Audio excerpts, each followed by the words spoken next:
Welcome back. It's Alexandra Harbushka here, founder of the Money Motherhood Manifestation podcast. I'm excited that you're here with me.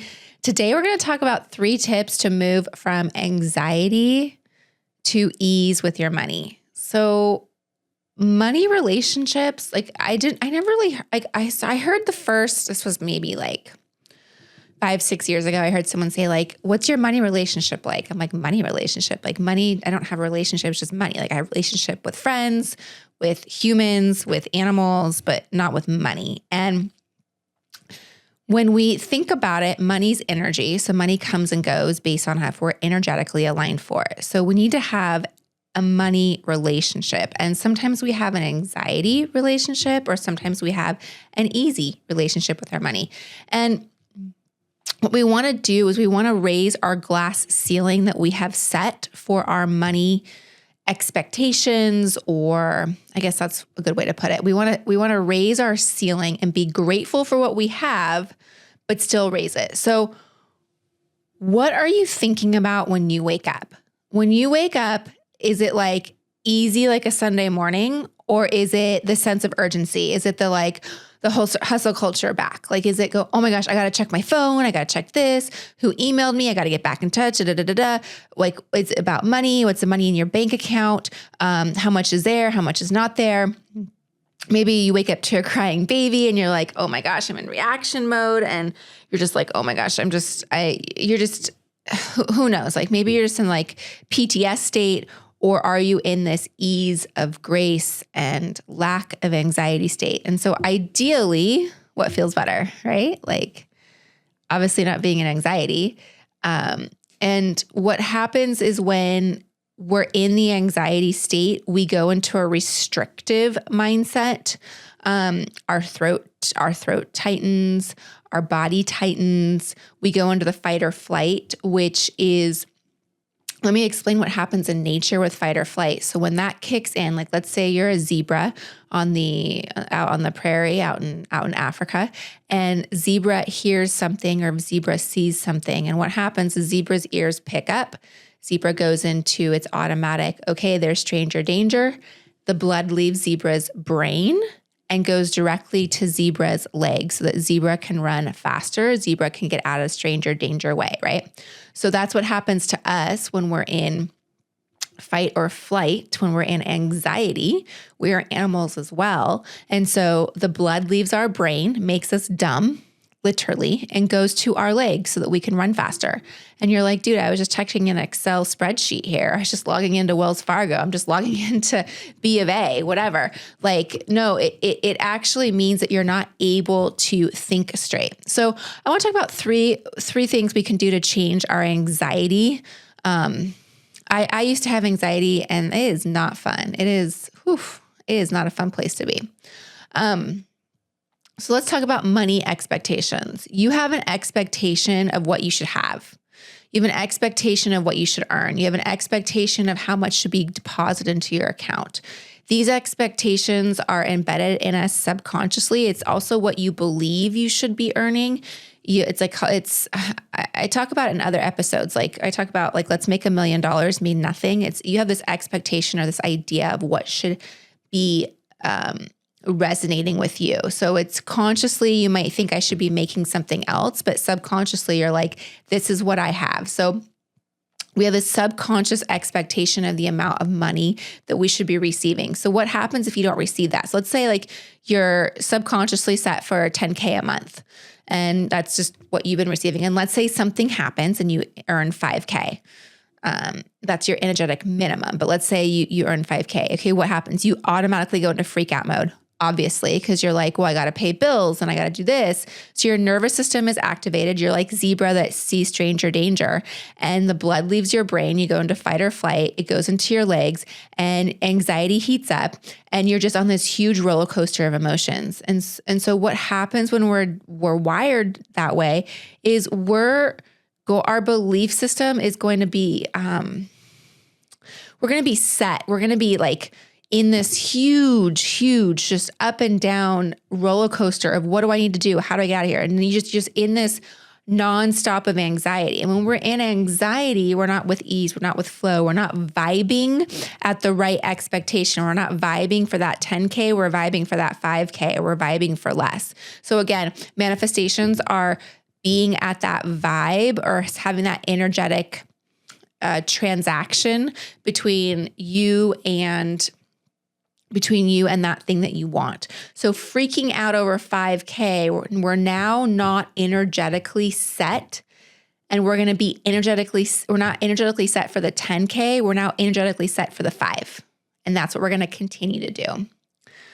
All right. The next thing is, let's talk about outgoing funds. I feel like we're just so trained or maybe this was in your household. Maybe you have, you remember your parents sitting around the kitchen table and paying bills. Maybe you are, you've seen it in movies. Maybe you picked it up somewhere on the line of like, I gotta pay, bills, bill pay. I gotta pay bills. How am I going to do it? What's going on?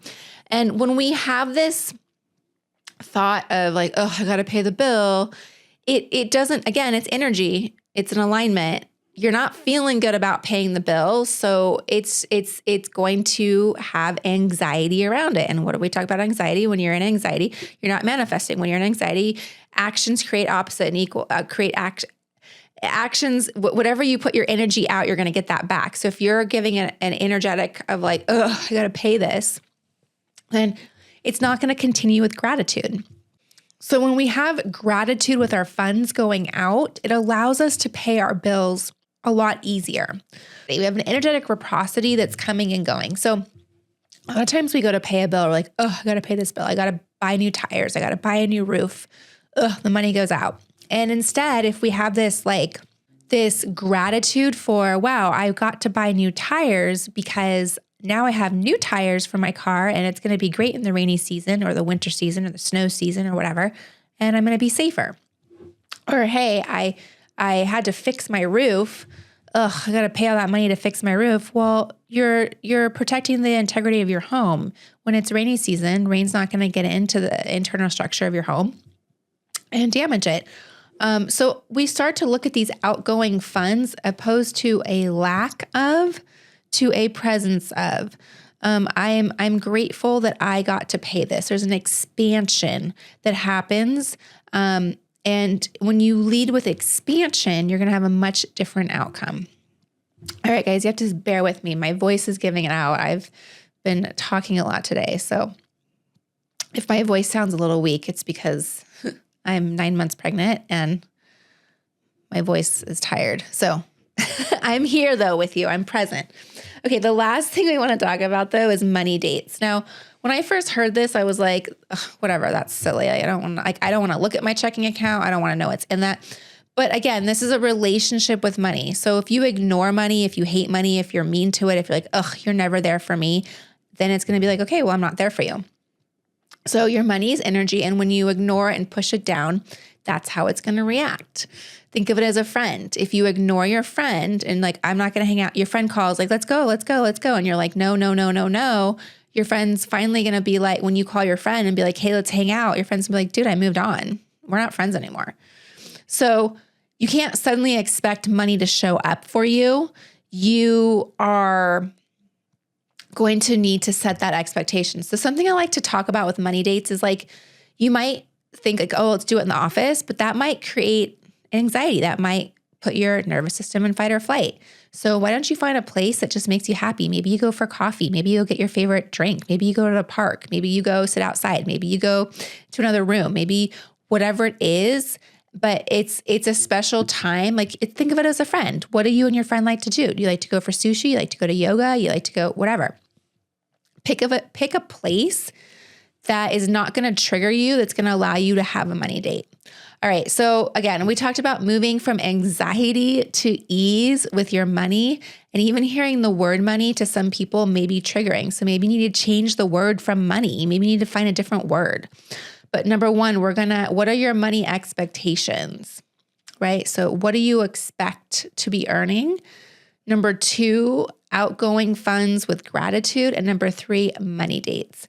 All right. So I've been talking a lot about regulating your nervous system here and talking about, the best way to be out of fight or flight. You don't want to be that zebra running through being chased by a lion.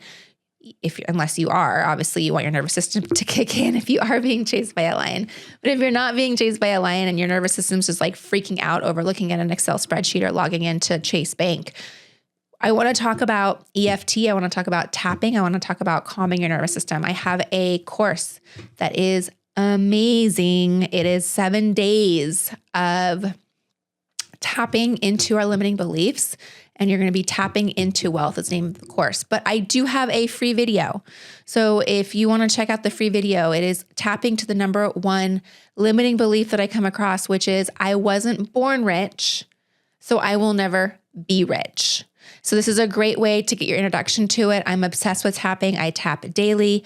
And I also use it on my son. I use it on my husband. He's like, oh my gosh, I don't know what you did, but I slept amazing. So it definitely calms your nervous system, but it's also what it's going to do. It's going to allow us to tap into those limiting beliefs that cause us anxiety, that cause us triggers.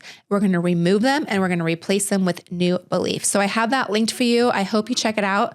And I'm going to go drink some more water to get my voice back. And I will see you soon in the next episode. I hope you have a great day.